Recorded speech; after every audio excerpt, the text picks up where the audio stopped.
गसाइगावनि तेलिपारा खोन्दो आबाद नायबिजिरसं मिरुआव माइ आबाद दिहुनथायनि गुनारि मानथि खालामनाय मेल जालाङो।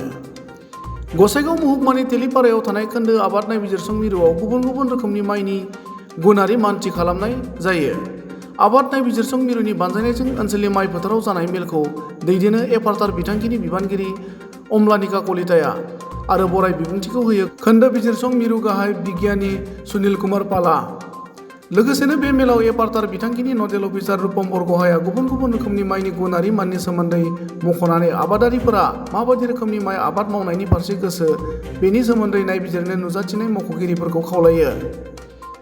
बे हाबाफारियावनो IRRI नि हादरारि जोलै बोसोनगिरि मान्नान चौधुरी, खोन्दो आबाद बिजिरसं मिरुनि बिगियानि नबज्योति भुया आरो बिन'द उपाध्यायजों लोगोसे माखासे मावख'गिरि आरो आबादारि रायजोफोरा बाहागो लायो। আজি এই ZRS শিলঙনিত আমি আমাৰ গোসাইগাঁৱৰ আমি ধানৰ কিছুমান খুব ভাল জাত কিছুমান আনি আমি ক্ৰপ ভেৰাইটি বুলি কৈছোঁ আৰু এই ক্ৰপ ভেৰাইটি ইভালুৱেশ্যন সাইণ্টিষ্টৰ দ্বাৰা বা বিজ্ঞানীৰ দ্বাৰা ইভালুৱেশ্যনৰ ব্যৱস্থা এটা কৰিছোঁ। ইয়াৰ মুখ্য উদ্দেশ্য হ'ল এই জাতখিনি ধানৰ জাতখিনি বিভিন্ন গুণ আছে, যেনেকৈ পানী চাপ সহিব পৰা বা ড্ৰট টলাৰেঞ্চ আছে আৰু বিভিন্ন কীট পতংগ বা ৰোগৰ সহিব পৰা ক্ষমতা আছে আৰু ইয়াৰ চাউলৰ গুণাগুণো খুব ভাল।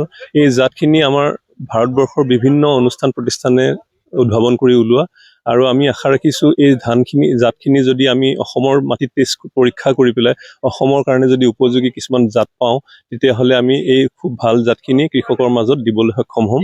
আৰু সেই উদ্দেশ্যেৰে আজি এই জাতৰ বিজ্ঞানীৰ দ্বাৰা ইভালুৱেশ্যন কৰা হ'ব আৰু অহা কাইলৈ আমাৰ কৃষকসকলৰ দ্বাৰা ইভালুৱেশ্যন কৰা হ'ব। এইটো কাৰণে যে বহু ক্ষেত্ৰত আমি ধান উদ্ভাৱন কৰিলেও সেই ধানখিনি কৃষকে আদৰি নলয় বিভিন্ন কাৰণত, আৰু কৃষকৰ নিজৰ কিছুমান চিলেকশ্যন ক্ৰাইটেৰিয়া থাকে, যি ক্ৰাইটেৰিয়া বেচিছত তেওঁলোকে এটা ধানৰ জাত আদৰি ল'ব নে নলয় তাক ডিপেণ্ড কৰে।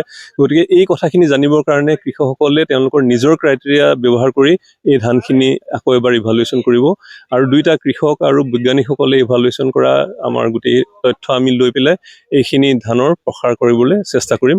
আৰু যেতিয়া এই ধানখিনি আমাৰ অসমৰ বিভিন্ন জলবায়ুত বা অসমৰ বিভিন্ন জিলাত আমি পৰীক্ষা নিৰীক্ষা ইতিমধ্যে কৰি আছোঁ, প্ৰায় 8খন জিলাত আমি একেধৰণে পৰীক্ষা নিৰীক্ষা কৰি আছোঁ, যাতে আমি অনুধাৱন কৰিব পাৰোঁ যে অসমৰ বিভিন্ন জিলাৰ জলবায়ুৰ পৰিৱেশৰ লগত এই জাতখিনিয়ে খাপ খাব নে নাখায়। আৰু তেনেবোৰ জাতহে নিৰ্বাচনী কৰা হ'ব যিবোৰ জাত অসমৰ বিভিন্ন জলবায়ুৰ লগত খাপ খাই পৰে, যাতে কৃষকসকলে পিছত এই জাতখিনি তেওঁলোকৰ নিজৰ নিজৰ জিলাত কৰিব পাৰে। আৰু ইয়াৰ লগতে আমি মাল্টি লোকেশ্যনেল ট্ৰায়েলৰ কিছুমান জাত দিছোঁ। যোৱা বছৰ বা তাৰ আগৰ বছৰে যি ধৰণৰ এনেকুৱা পৰীক্ষা নিৰীক্ষা কৰা হৈছিল, তাৰ পৰা আমি কেইটামান জাত নিৰ্বাচন কৰি ইতিমধ্যে উলিয়াইছোঁ আৰু এই জাতখিনিক 8টা জাত ধানৰ জাত, এই জাতখিনিক আমি আকৌ এবাৰ ইভালুৱেশ্যন কৰিছোঁ ফাইনেল বাৰৰ কাৰণে, যাতে আমাৰ কোনো দুখ ক্ৰুটি ৰৈ নাযায়। বিভিন্ন জিলাত কৰিছোঁ আৰু তাৰপিছতে ইয়াক আমি কৃষকৰ কাৰণে এই জাতখিনি মুকলি কৰি দিম আৰু তেতিয়া চিড উৎপাদনৰ ব্যৱস্থাটো আৰম্ভ হ'ব আৰু বীজ উৎপাদনৰ ব্যৱস্থাটো আৰম্ভ হোৱাৰ লগে লগে এই ভাল ধান জাতৰ বীজখিনি কৃষকসকলে পোৱাত সুবিধা হ'ব।